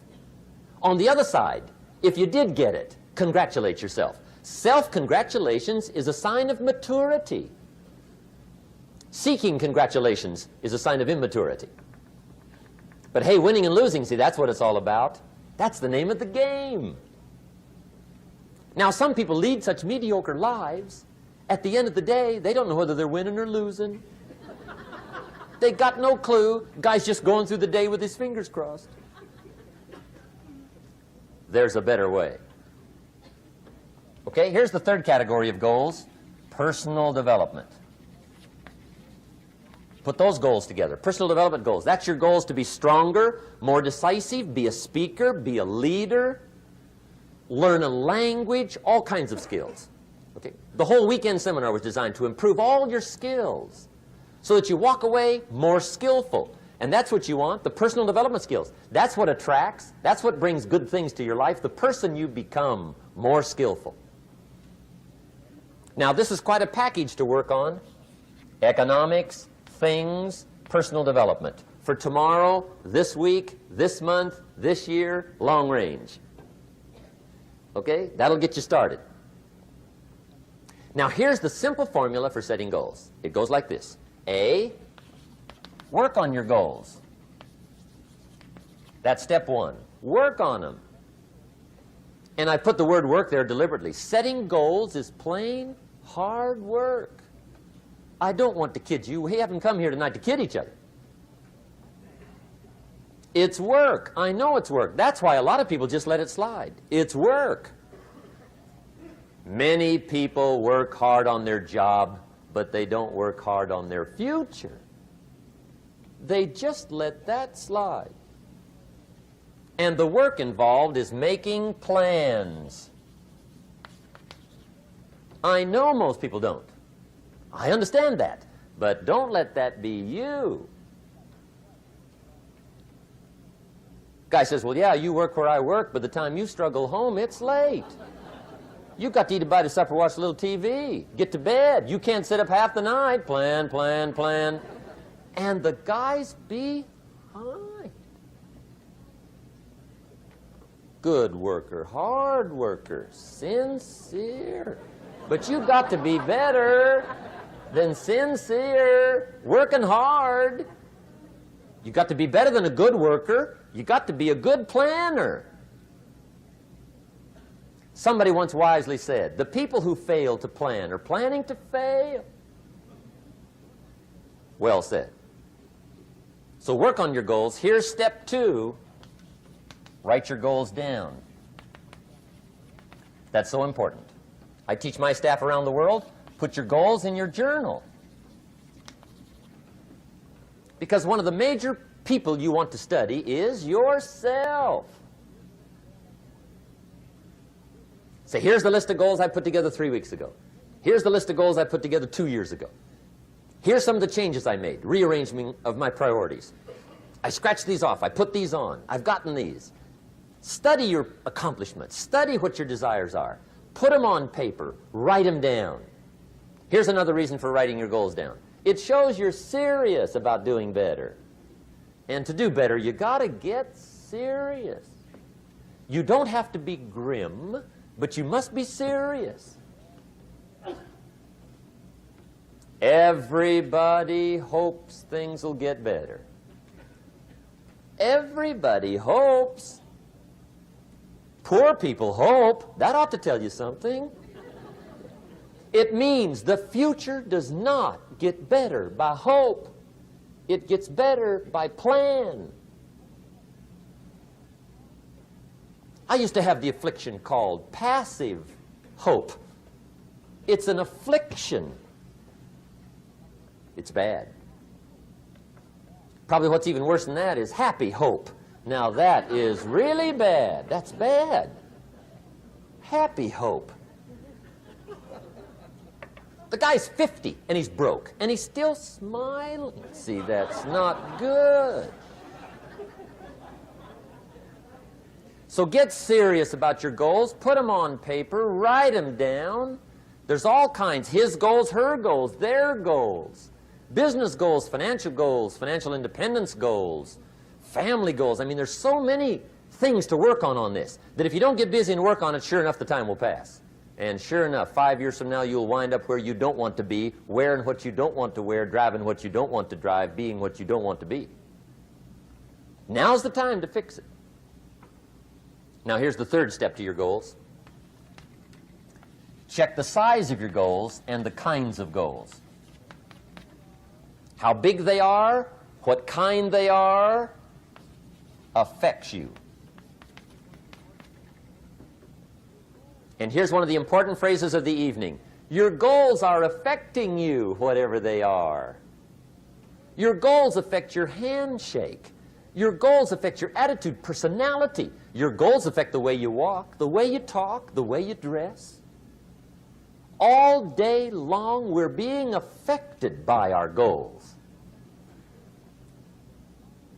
Now, some people have goals, but they have such lousy goals. The effect is bad. I asked a guy one time, what are your goals for this month? The guy said, look, if I could just scrape up enough money to pay these lousy bills. That was his goal. I'm not saying it isn't a goal. It's a goal, but it's such a lousy goal, the effect is bad. You don't jump out of bed on Monday morning and say, oh boy, another chance to go out and scrape up the money to pay my lousy bills. See, you don't do that. Usually you say, oh, not another Monday.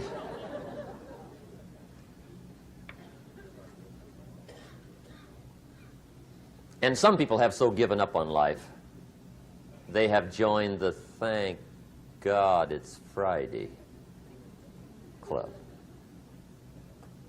How sad. Surely those are the same people, when life is over for them, will say, thank God it's over. Let me give you a Bible philosophy that teaches how to get whatever you want.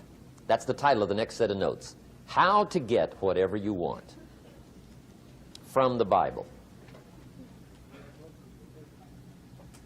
Now again, I'm an amateur when it comes to the Bible. I'm not a pro. But this I can quote, and I think that'll be sufficient. How to get whatever you want. Here's what it says if you're ready. It says, ask,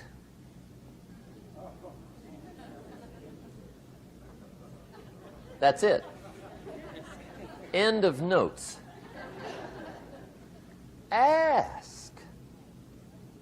If there's one art in life to learn extremely well, that's got to be one of them.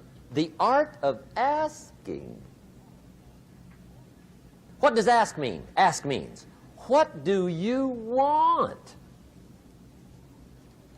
And the formula is staggering. It says ask and what? A guy ought to look into that.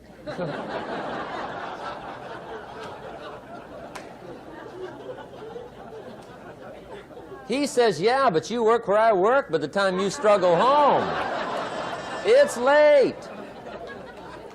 You got to eat a bite of supper, watch a little TV, get to bed. You can't sit up half the night, ask. And the guys be, See, you've got to be better than a good worker. You've got to be a good asker. Now, let me give you 3 key points on asking and receiving. This can do it. Number 1, asking is the beginning of receiving. Asking starts a unique process, mental and emotional. I don't even know how it works. All I know is it works. It's like pushing a button and all this machinery starts working. I don't know how. It just works. There's a lot of things you don't need to know how. Just work them. Some people are always studying the roots. Others are picking the fruit. I mean, it depends on what end of it you want in on. Asking is the beginning of receiving, so start the process. Here's number 2. Receiving is not the problem. Receiving is automatic. Now, if that's true, receiving is not the problem, what's the problem? Failure to ask might be one of your major problems. I don't know. Check it out. The guy says, oh, now I see it. I got up last year and hit it every day, but there's not a scrap of paper with my goals on it. Good worker, poor asker. So you got to change that. Here's number 3. Receiving is like the ocean. There's plenty, especially in California. It's like an ocean here.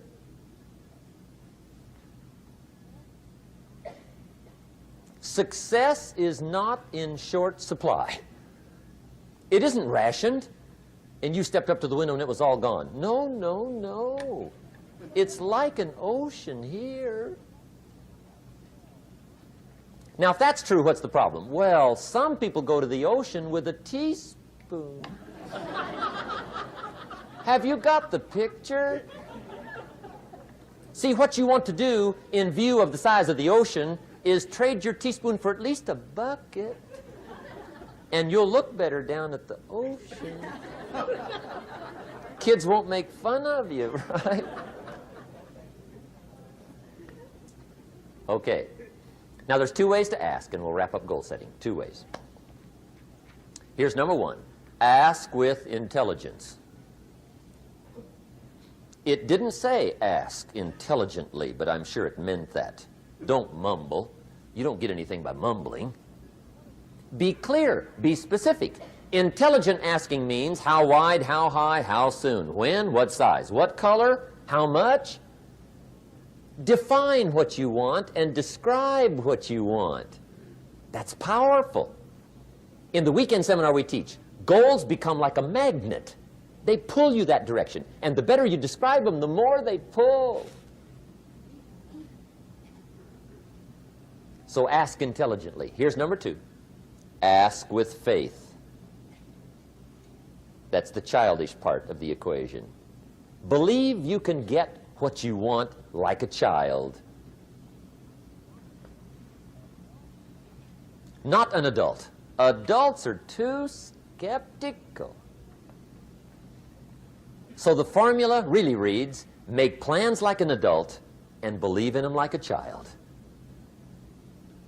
And the most incredible things will happen. Just try it for 90 days. Just try it. You can always go back to the old ways. Just try it. Just 90 days, 90 days. Now, here's the last qualifying phrase on goal setting, as we promised to qualify everything. And it simply goes like this. Remember, you won't get everything you want. And we've already studied the reason for that. Simply, sometimes it hails on your crop and rains on your parade. It's that kind of planet. So you won't get everything you want, but if you will work this goal-setting formula, you can get plenty for wealth and happiness. Okay, that's goal setting. We use it around the world. We recommend it. Now, maybe it won't work as well for you as it has for me. I don't know. Maybe not. But what if it did? You got to try. Okay. Here's the last subject, the day that turns your life around. Let me just quickly give you a list of 4 emotions that can change your life in one day. Emotions are powerful. Sometimes it doesn't take much to alter your whole life direction.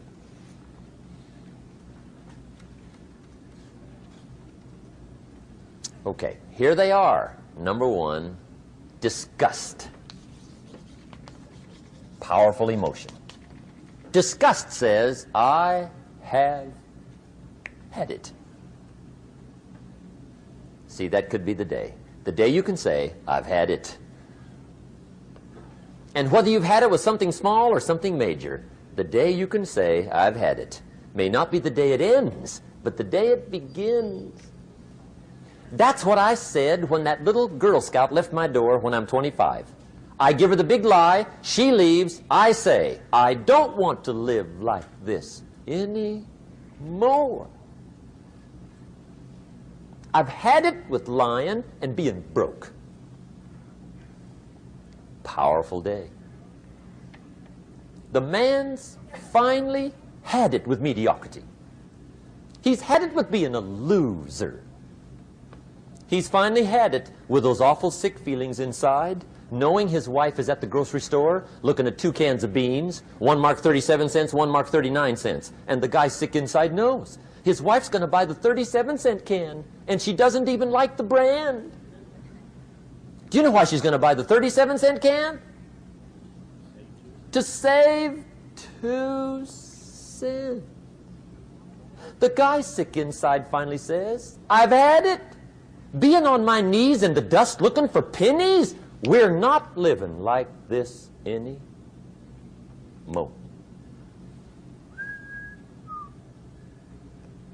Could be the day that turns your life around.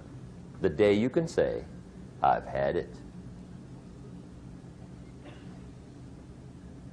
He walks into his closet and rips everything in it to shreds and says, I've worn this embarrassing stuff for the last time. And not only will I never wear it again, no one else will ever wear it again. Commit an act that says, I've had it. Powerful. Here's the next one, decision.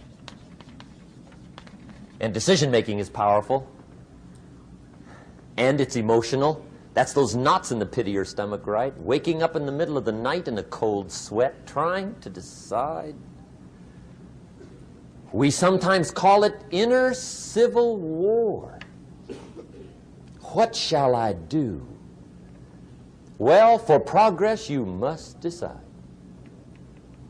The best advice I can give you came from a wealthy friend of mine who said, if it's easy, do it easy. If it's hard, do it hard. Just get it done. If you went home tonight and in the next few days cleaned up a whole list of decisions, that might furnish enough inspiration for the next 10 years. I found this out many times after you've decided. Getting on with it is easier than deciding. Sometimes decision is the toughest part. Here's the next emotion, desire, wanting to bad enough. And I don't know how to tell you to want to. That's something you've got to come up with. There's 2 things I know about desire. Number 1, it comes from inside, not outside. You don't send off for it. Number 2, I know desire can be triggered by something. Who knows what it might be? Sometimes desire waits and sleeps for something to happen. Maybe it's a book, maybe it's a song, maybe it's a sermon, maybe it's a lecture, a seminar, maybe it's the conversation of a friend, a happening, an event. Who knows? The best advice I can give you is what I give my staff. It goes like this: welcome every human experience. You never know which one is going to turn it all on. Even the bad experiences. Sometimes from the bitterest experience comes the greatest awakening. So let down the barriers, take down the walls. The same wall that keeps out disappointment keeps out happiness. Let life touch you. Don't let it kill you, but let it touch you. Here's the last one. This one's powerful. Resolve. Resolve says, I will. Two of the most powerful words in the language. I will. Benjamin Disraeli once said, nothing can resist a human will that will stake even its existence on the extent of its purpose. Shortly put, I'll do it or die. See, that's powerful. That could be the day that turns your life around. The world has a strange way of stepping aside when somebody says, I'll do it or die. The man says, I will climb the mountain. They've told me it's too high, it's too far, it's too rocky, it's too difficult, it's never been done before, but it's my mountain, I will climb it. Pretty soon you'll see me waving from the top. Or dead on the side, because I ain't coming back.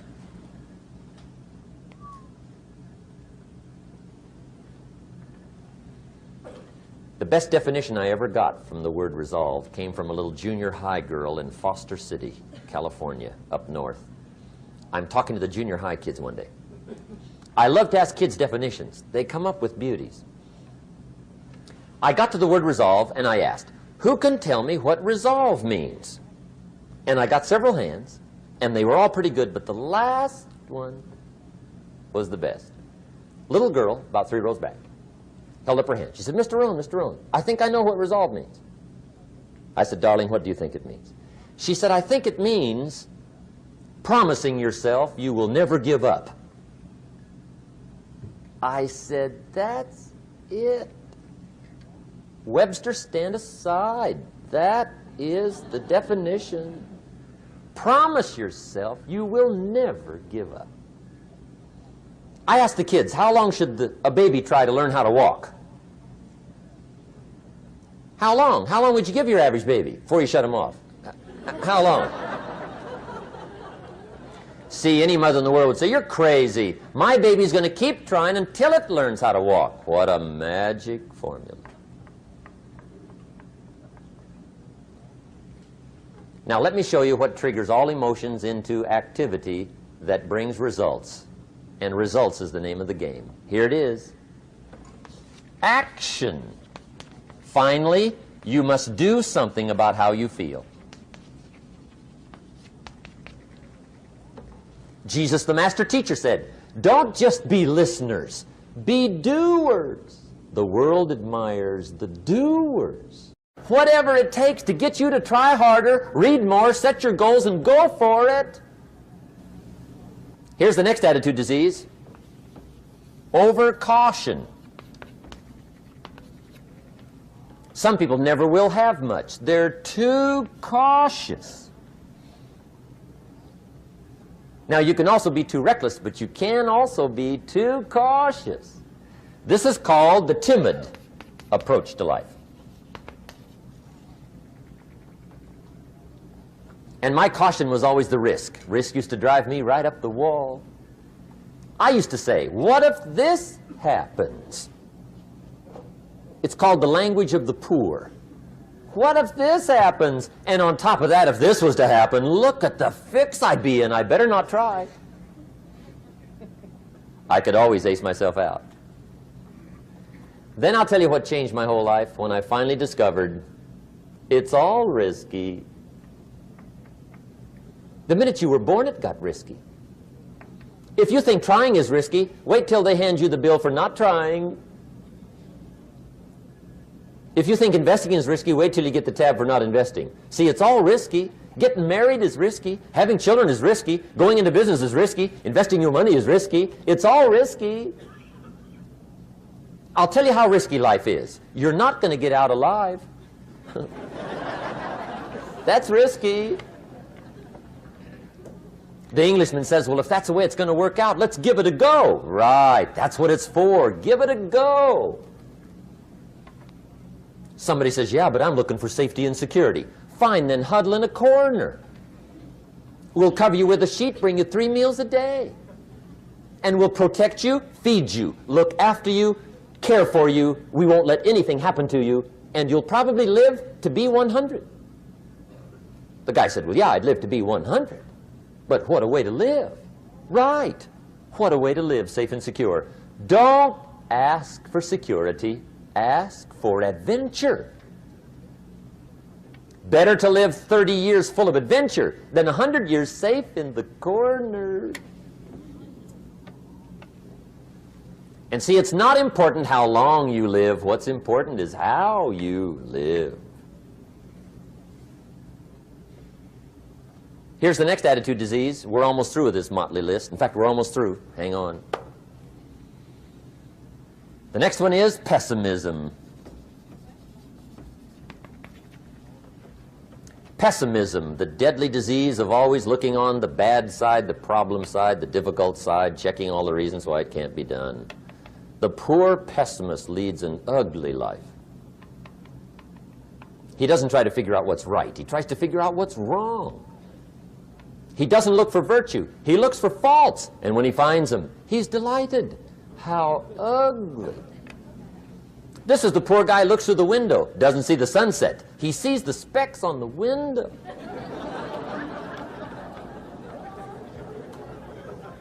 And this is the poor guy, right, who rushes up, takes such leave of his senses. This guy rushes up and he says, I've got 5 good reasons why it won't work. He's so dumb he doesn't know all he needs 1. He's got 5.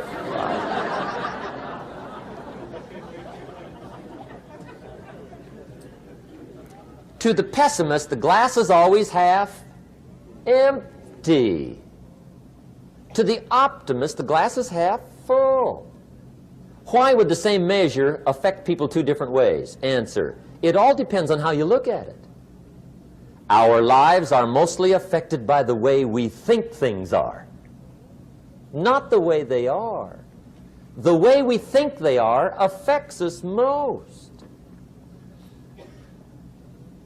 There's a subject we don't have time to get into tonight called better thinking habits. One of the major things Shove taught me when I met him, he said, poor thinking habits keeps most people poor. Not poor working habits. Most people work hard, but they don't think hard. And Shove taught me that the mind is like a factory, a mental factory. And whatever you think about all day long pours ingredients into this mental factory. And that's what builds the economic, social, financial fabric of your life. He quoted me a Bible phrase that says, as you think, so you become. How awesome. When he talked about poor thinking habits, he had me. I used to start the day reading the morning newspaper. I mean, you can believe that or not. I'd get a cup of coffee and read the paper. I'd load up on wars and riots and murders and stabbings and killings and bank robberies and muggings and car wrecks and tragedies. I'd even read the back pages. I seem to like that stuff for some weird reason. I'd load up on all that, and then I'd start the day. You can imagine the kind of days I used to have. You walk around on your financial knees. They call you economic peewee.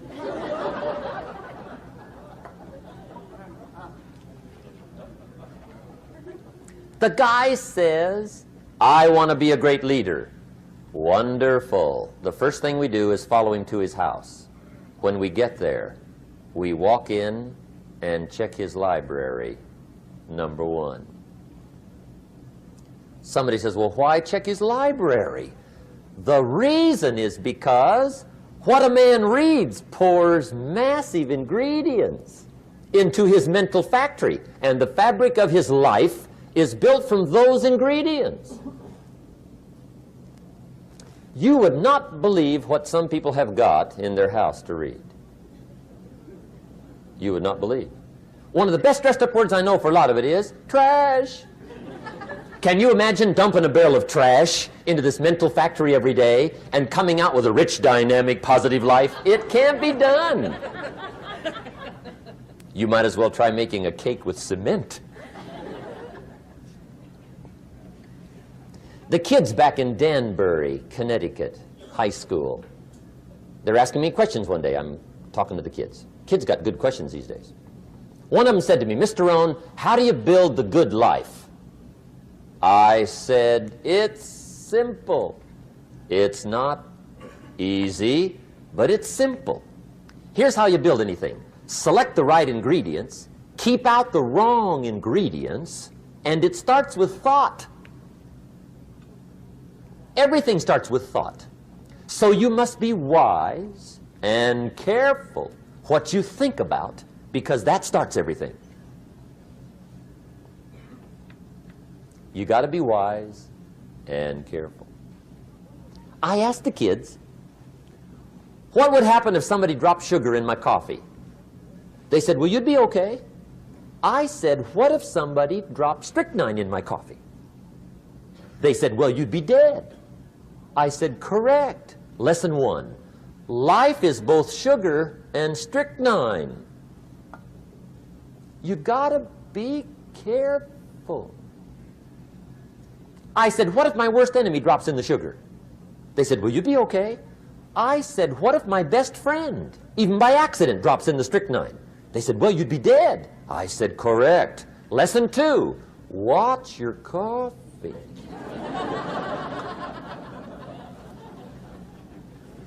You got to be careful. See, it doesn't matter who hands you the bad stuff. It doesn't matter where you get the bad stuff. It'll still do its damage on your bank account, wherever you get it. Mr. Schoaf gave me one of the greatest phrases when I first met him when he said, Jim, every day stand guard at the door of your mind. How important. Stand guard at the door of your mind. And you decide what goes into your mental factory. Don't let anybody just dump anything they want to in your mental factory, because you've got to live with the results. Okay, here's the last disease, and we're through with this list. In fact, we're almost through. Hang on. The last subject is very brief. The last disease, but this one is deadly. Engage in this one, indulge in it even slightly, and you might as well forget the future, because it's going to forget you. Complaining, crying, whining, griping, a Bible word called murmuring. See, that'll ace your future. Spend 5 minutes complaining, and you have wasted 5. And you may have begun what's known as economic cancer of the bone. Surely they will soon haul you off into a financial desert and there let you choke on the dust of your own regret. I hope I said that well, so you won't forget. It's a deadly disease. If you don't think it's bad, ask the children of Israel of Old Testament fame. Typical of us all, their story just happened to get in the book. Story says, children of Israel were slaves. God performed a series of dazzling miracles and got them out. And now they're heading for the promised land. Remember the story? Heading for the promised land. Tragedy of the story, they never got there. Reason. From day one, they started to complain. They griped about the water. They griped about the weather. They whined and cried and griped about the food. They griped about the leadership. They whined and cried because it was too far, too cold, too hot, too difficult, too miserable. I mean, they whined and cried for years. Finally, God said, I've had it, trip canceled. Or something like that. The story says they died in the desert, never got to the promised land. Which I think means 2 things. Indulge in this long enough, you get your future canceled. And I guess it also means even God himself can only take so much.